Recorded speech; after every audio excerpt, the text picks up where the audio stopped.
What's up guys, welcome to today's video. We are in the best car ever because the Skyline's the best car ever, and because I've been using it as a daily because now it works and I'm really happy and I'm excited.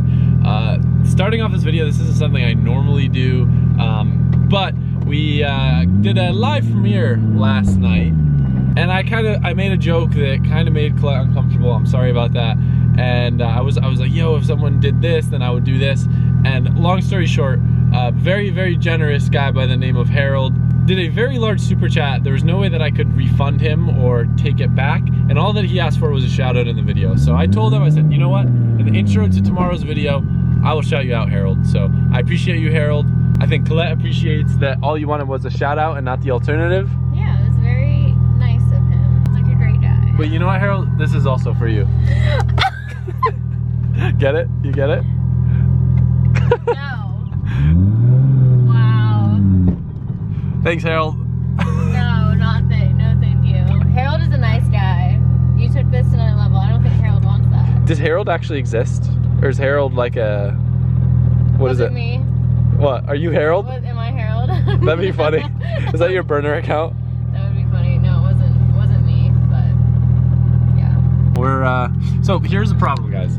If you work at Starbucks Corporate, maybe you can help me out.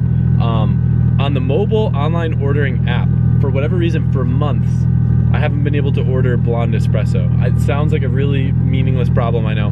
Huge problem. Because I just, yeah, you know, every day has just started awfully because I can't get the coffee that I want, and I don't have time to sit through the drive-thru. And then I realized, though, if you go through the drive-thru, they have blonde. So I don't know what the reason is. I don't know why you can only get blonde if you go through the drive-thru, but it's not cool. And I would like something done about it. So I'm gonna address it to the lady at the window today, and she'll probably think I'm crazy, but yeah, no, I appreciate that a lot. Thanks.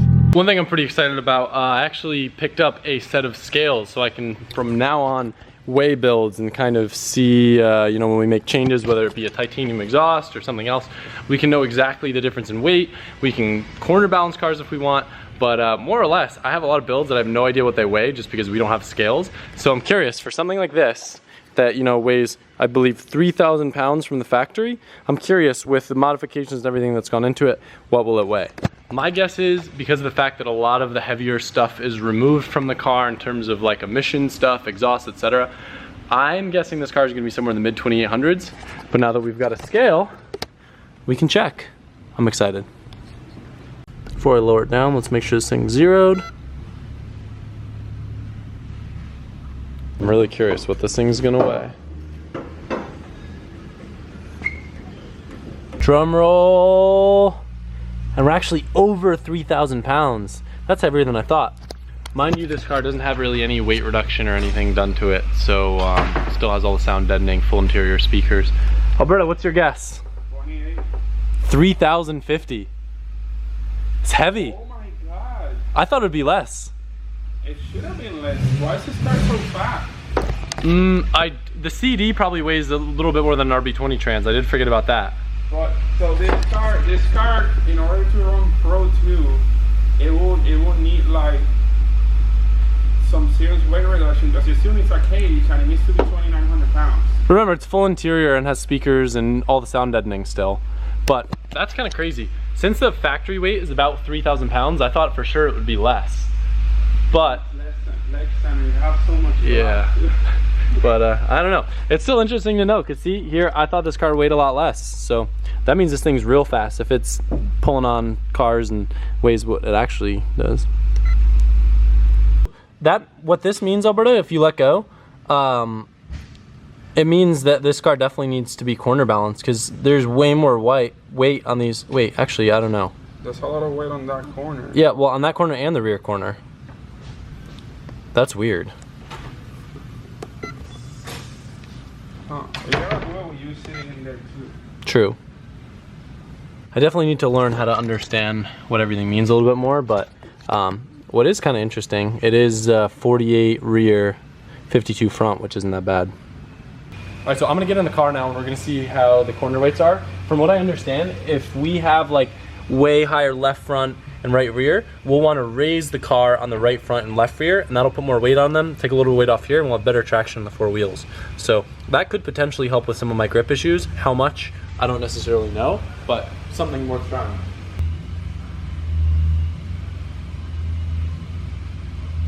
All right, so based on this, the right front's gonna need to be raised quite a bit, and so is the left rear, which is really interesting because the ride height looks pretty the same all around, but I guess because of fiberglass fenders and stuff, you can't just go based off that. Well, I mean, maybe just the weight distribution sucks. I don't know. Like I said, I don't know a lot about it, but all I know is that's a pretty big difference.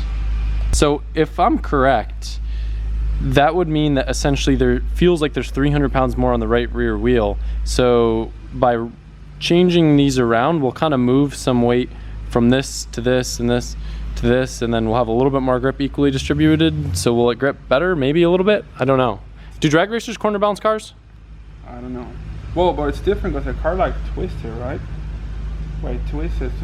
Oh, it puts even more weight on this tire. We'd be overthinking this for a Skyline street car that's just designed to race Mustang GTs, but... Is that how it works? Did I get it right? I don't know. I don't know. Anybody who does that, am I right? Yeah, let us know. So like I said, we're new to this whole corner balancing thing. Although I have corner balanced a Evo before, I've never done it myself or made any adjustments. And what I'm learning is before we use these numbers as a guide to start raising like the right front and the left rear in order to put more load on them, we want to disconnect the sway bar because that could be like kind of interfering and playing a role with things. So the first thing we're going to do is disconnect that sway bar and then see what the cross weights are and then start raising and adjusting sides. And I don't know, it's kind of interesting doing all this. So I think the craziest thing about doing this corner balance thing, Johan and I both had like a big like aha moment because we're essentially, like I said, we're raising the two corners that aren't the ones that were weight jacks. So this corner and that corner are the ones that were heavier, so you raise those two.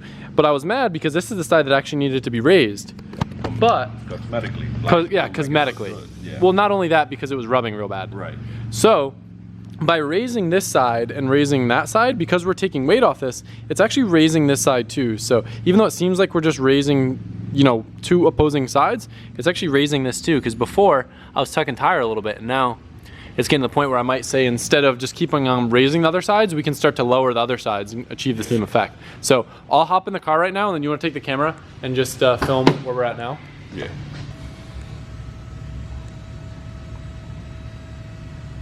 Now, serious question, should we be doing this with Colette in the passenger seat? Yeah. Do we driving a lot with it? Would she be offended? Is that an offended thing? Hey babe, I need you to sit in the passenger seat, add some weight to my car. The car seems to be fighting us a lot. Our hypothesis is maybe because it's got so much flex in it that actually adjusting the corners isn't really affecting the opposing side like it should. However, I know one thing with drag racing or any sort of straight line cars, you want more weight over the rear of the car. And what's interesting about the changes that we've made, we started off with about 1,500 pounds over the rear of the car, and we've moved around weight to where now the rear of the car is about 18, almost 1,900 pounds. So we've added somehow an extra 400 pounds to the rear of the car, which to be honest, I didn't even know was possible. I thought the weight distribution was just like kind of justified by, you know, having a heavy engine in the front and a light rear, but right. In theory, that would make it feel lighter in the front, right? Yeah, help with the weight of the motor and, you know, everything. Now being able to add the weight to the rear and have that affect how the car feels on the straight line or racing in general. For like typical road racing, they probably wouldn't want what we're doing. They'd probably want a little more weight over the front. But what's interesting is that now instead of having equal weight distribution front and rear, we have like 600 pounds less in the front. That sounds wild. How's that even possible? Yeah, I don't know. We're playing with it and see what we could come up with, but dang, it's sort of working in our favor. Yeah, I mean, we're not really getting the corner balance that we want, but we're moving weight to the rear, which is cool. Well, after trying again with ramps, thinking maybe we messed it up by using the lift to go up and down onto it, Johan may or may have not noticed one of the very critical things you're supposed to not do when using corner scales, and that's plug them in the wrong way. Who's at fault? I would love to blame Schulman, but he was nowhere near any of this, so I cannot blame Schulman. All right. It was Colette. Oh. Got her. All right. So let's go back to square one. Maybe who knows? Tweak the shit out of this. Oh boy. Alright, so now's when the fun part begins. As you see by the title of this video, it is officially going to be the last day that I drive the R34 for a while. I am taking it over to Titan because I thought it would be cool, since with my build I am keeping it stock bottom end. We get a baseline to see what the car is making in essentially stock form as it stands right now. As far as I know, the car basically has a chipped Mines ECU and the boost turned up with downpipes and a drop-in filter. So I have no idea what it's gonna make. I'm assuming high 300s, but I thought it'd be cool to be able to have a before and after comparison. So I'm going out of my way to go over to the Titan, go hang out with the guys, and see what a stock 34 GTR makes for horsepower.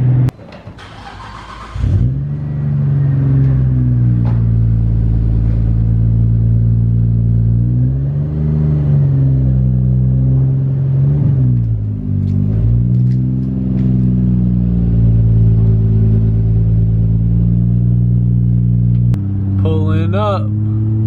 All the cool cars in the house as always. All right, Otto, I'm gonna put you on the spot to call me out. What was I about to do when we were strapping the car down? Strap through the spoke of a all-wheel drive car on the Dyno. So I don't think that would have worked out too well. I wasn't thinking, I was just trying to help. This is big. This is my first all-wheel drive car on this Dyno, and I've had a lot of cars on this Dyno. Yep, that's right. So that your mistake was understandable. Yep. So we're gonna see what this bad boy can do. All right, what's your bet? 315. What's your bet? He took my bet. I'm gonna go 365. Ooh. I'm gonna go ahead and say, does this dyno read high or low usually, compared to other dynos? I feel like even though it feels real slow, it did pull on Mormon's E92 M3. So I'm gonna say that this thing makes 380. All-wheel drive this dyno could be a bit of a heartbreaker. Yeah. So Yeah, I mean this honestly, this dyno is a heartbreaker. So a lot of people wish for the moon, and then you get what you get. Watch it make 295, bro. Hopefully it doesn't. Hopefully it doesn't. But it'd be really cool if it at least cracks 300. Oh boy, you're setting expectations low, huh? Well, that's why you have upgraded turbos. Yeah. So I never go through that hassle of doing a baseline down on any of the cars, but I thought for this one, since we're keeping it kind of simple, I would actually take the time to do it and see what it makes out of curiosity. So Honestly, I'll be stoked. I'll be really happy if this makes over 345. I think it will. I'm hoping for 380. I think 350, based on my butt dyno, Yeah. is very, very possible. It's completely stopped, right? It has the boost turned up and downpipes. Oh, see? You didn't mention all that. Yeah. Okay. I think it's running like a bar, so it's not like it's got a ton of boost. Okay. They're ceramic. All right, I'm gonna have to change my statement now. Oh boy. What did you say? 365. Don't do the Price is Right shit. Let's do the 366. No. What did you say, Adam? I'm hoping for 380, but I know it's gonna make over 350. You were saying 315. You're right, because I thought it was completely stock. But now, hearing this new information, I'm gonna go with 368. Would you change your mind if I told you it has like probably about a half a tank of MS-109? Nope. 368. Final number. All right. Final answer. And it's really heat soaked because I drove fast to get here. Cool. That's why we got. I'm gonna put all of the fans on it. We have some brand new fans. We're gonna let this thing get cool, and then we're gonna see what she rips. All right.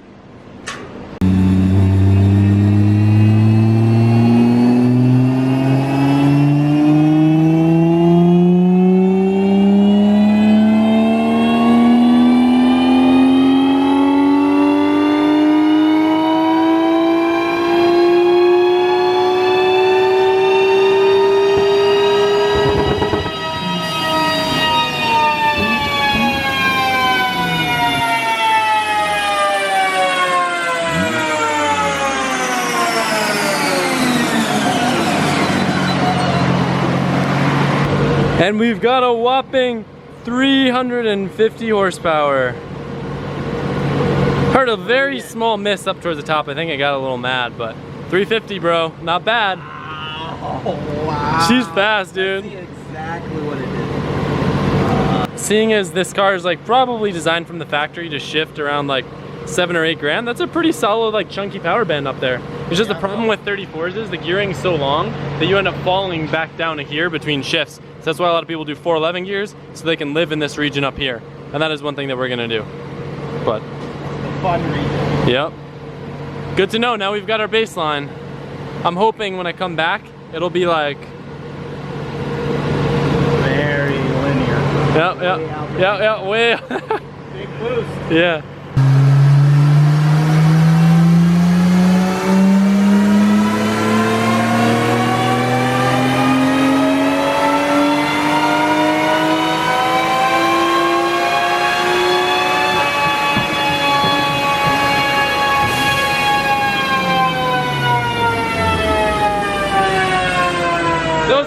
plates are like 10 times louder than the car itself.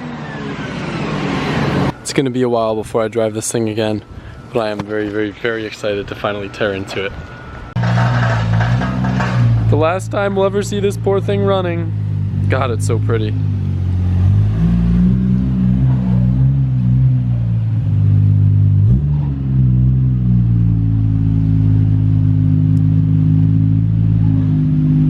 So I need you to reenact. You were just describing to us how it feels when you're in it. No, you get into like some cars, okay, it feels okay, whatever. But then like you get in the 34, it feels just like it just feels like you've got like beef, like it just feels right. It feels like tough. I don't know. I've been in the 35, it felt kind of eh. And you get in this thing, it's just I don't know. It feels good. It feels like it's just ready to go. It feels like it's a GTR. It's a maximum. All right, so we're gonna take a little bit of a different approach to this. One thing that I want to do is really take our time when we're taking this apart, bag all the little bolts and stuff, and we're actually gonna do a swap with Tommy, who has a lot of these bolts already zinc coated. But little things like looking through while we dismantle, you know, a lot of stuff we can still get new OEM, like if I wanted to get a new fuse box cover, or I notice in the back, this little clip that holds all the brake lines is damaged. So just dumb little stuff like that, I can pull up parts diagrams and I can try to find some of this stuff new. So when we put it all back together, we have fresh new parts.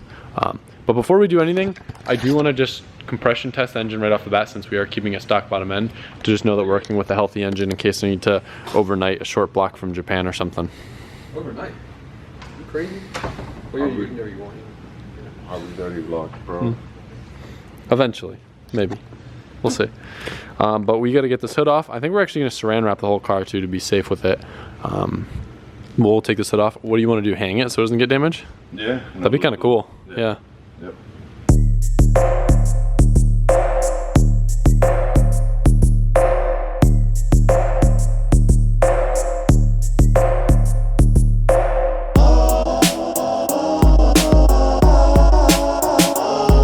Thing is, like, even though this is kind of like a foreign car to us and kind of different, Nissans are kind of all the same, and I've gotten pretty familiar with RBs from working on the R32.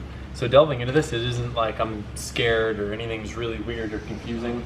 And I'm trying to be really organized, so like this table is going to be stuff that's going to be reused. So I know like what bolts I want to get zinc coated, what stuff needs to get refreshed, and then other stuff like this, the coil pack bracket, is going to be discarded because I'm going to be using the PRP kit like we did in my other Skyline, along with coil pack harness and all the other stuff that isn't going to end up being used. So you'll notice right off the bat, one other thing we're doing different, we're trying to wrap the fenders to protect the paint while we go through it. I'm pulling the plugs right now. I want to do a compression test before we go and build this engine.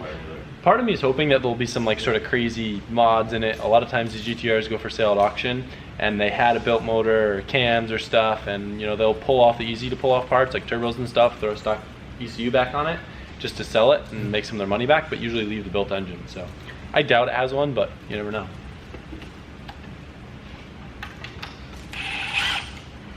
It does have these sweet, gritty spark plugs I've never seen before. Look at the design, that's so interesting. All right, go for it.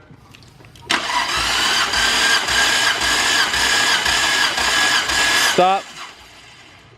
Dude, I swear every single engine we ever compression test is always 120. That compression test needs to be changed. Should we use a different one? That thing is theirs is broken. I know, every compression test is always broken. As long as we have the same numbers on all the cylinders, I'm not worried. Right. Go for it, number 2.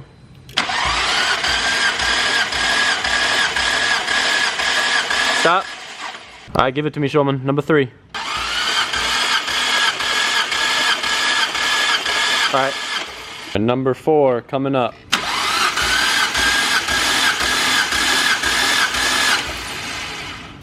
All right, number 5 coming up.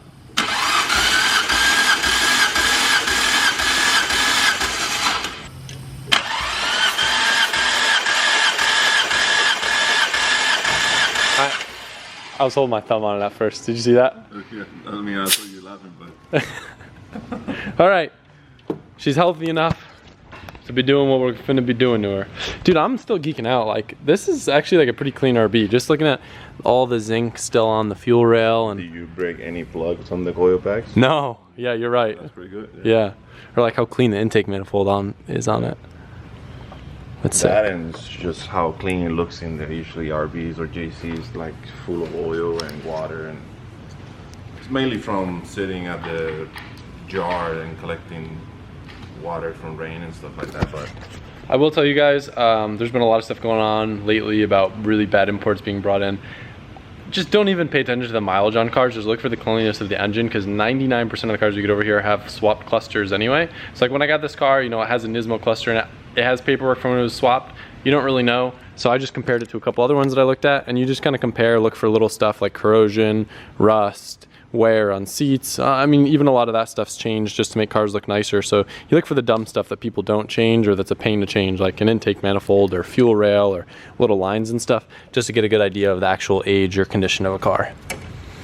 just like your White Chaser 2, that one has like normal average mileage, and it's one of the cleanest chasers, 100 that I've seen. It's the cleanest chaser in the world. Don't you ever forget it. Yeah.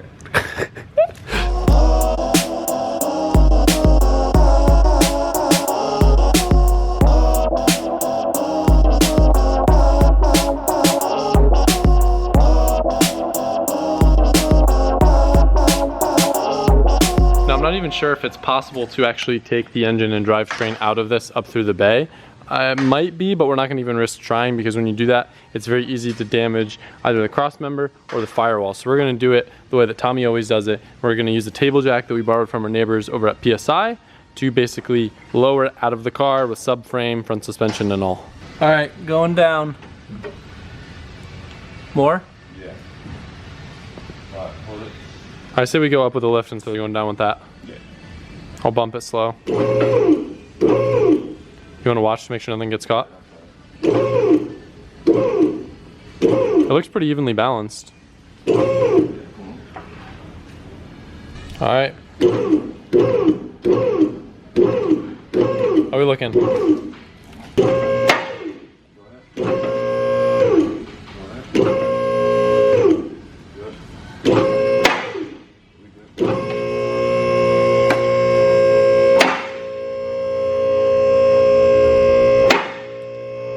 This looks so cool, doesn't it? It's terrifying at the same time. Not as easy as your GM to go out of this one and get replacement parts for wiring, pull it off. That is a long transmission with that transfer case. Oh my God. That is wild looking. Yeah. Sick. All right, so the engine is officially out. Kind of cool seeing it in this form. The plan right now is what you'll see in the next video. We're gonna start to dismantle everything, go through the engine bay, which actually doesn't have that much stuff in it. I thought it would be a lot more messy and a lot more cluttered, but to get this thing ready for paint, I don't know if I can't remember, because I've talked about this car so many times in videos. Originally, I was like on the fence about painting it. I don't care if I devalue the car and make it a little less OEM by painting the black bay midnight purple. I just know that we're gonna do a lot of really nice stuff, and I wanna have my bay the same color as the car, just for it to be aesthetically pleasing and nice. So we're gonna get it ready, and this thing should be pretty fun. So we'll also start going over some of the parts and other stuff that we're doing in the car in the next video. But hope you guys are excited. I'm super stoked to finally pull into this, and hopefully it won't be down for too long.